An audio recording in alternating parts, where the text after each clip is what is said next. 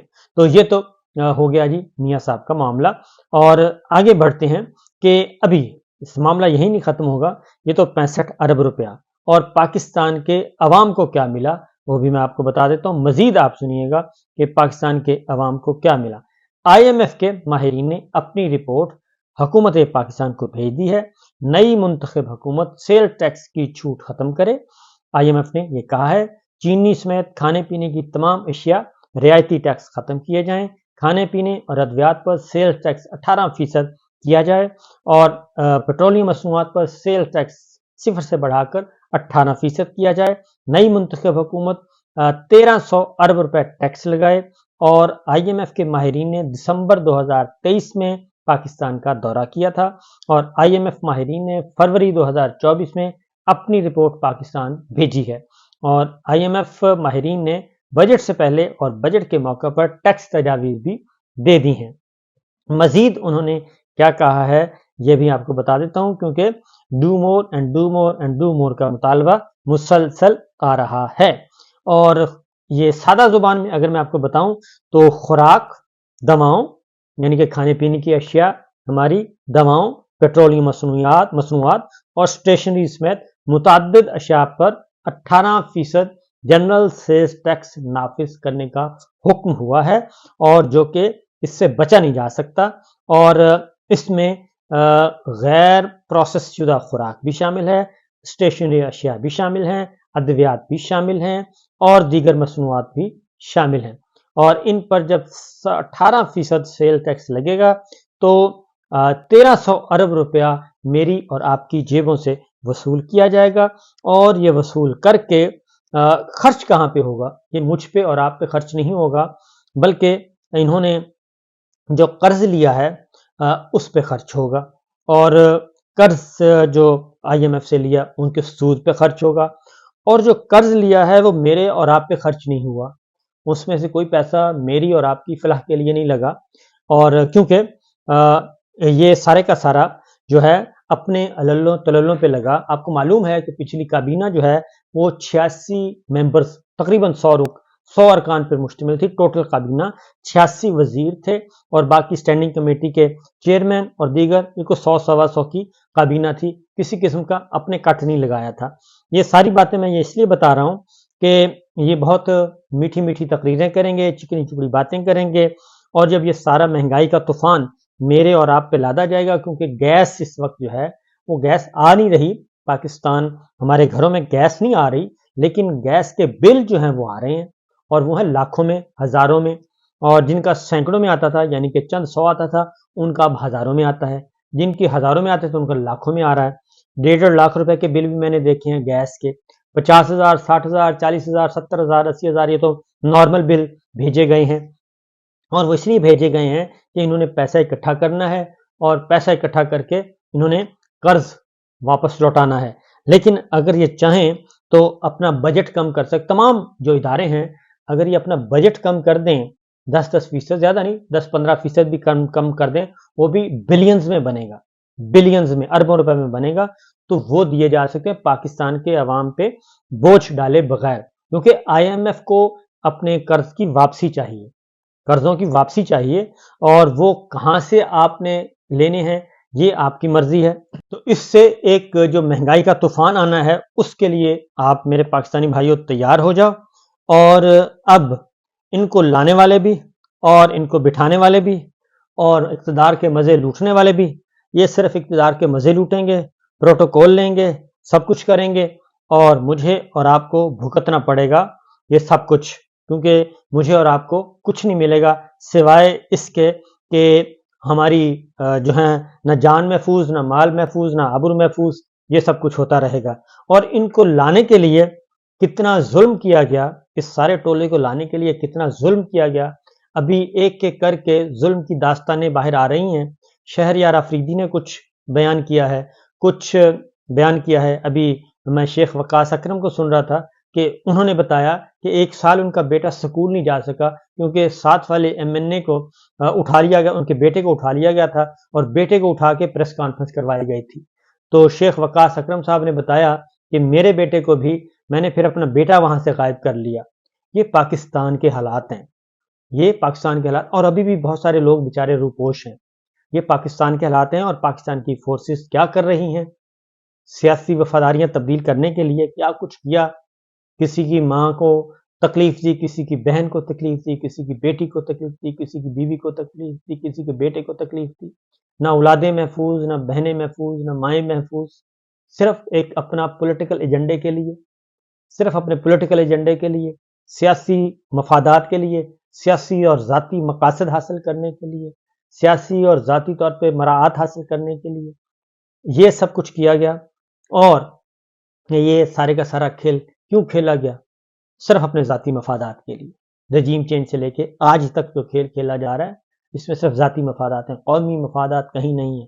پاکستان کہیں نہیں ہے، پاکستان کے عوام کہیں نہیں ہے. صرف اور صرف اپنی ذات اور صرف اپنی ذات کو دیکھا جا رہا ہے. اپنے عہدے اور اپنے عہدے کو دیکھا جا رہا ہے، اپنے اقتدار کو دیکھا جا رہا ہے، اپنی مراعات کو دیکھا جا رہا ہے، اپنے پروٹوکول کو دیکھا جا رہا ہے، اپنی شان و شوکت کو دیکھا جا رہا ہے. یہ تمام بڑے مل کر یہ ایک بوسیدہ نظام لے کر آ رہے ہیں اور سب کچھ بالکل ٹھیک چل رہا تھا.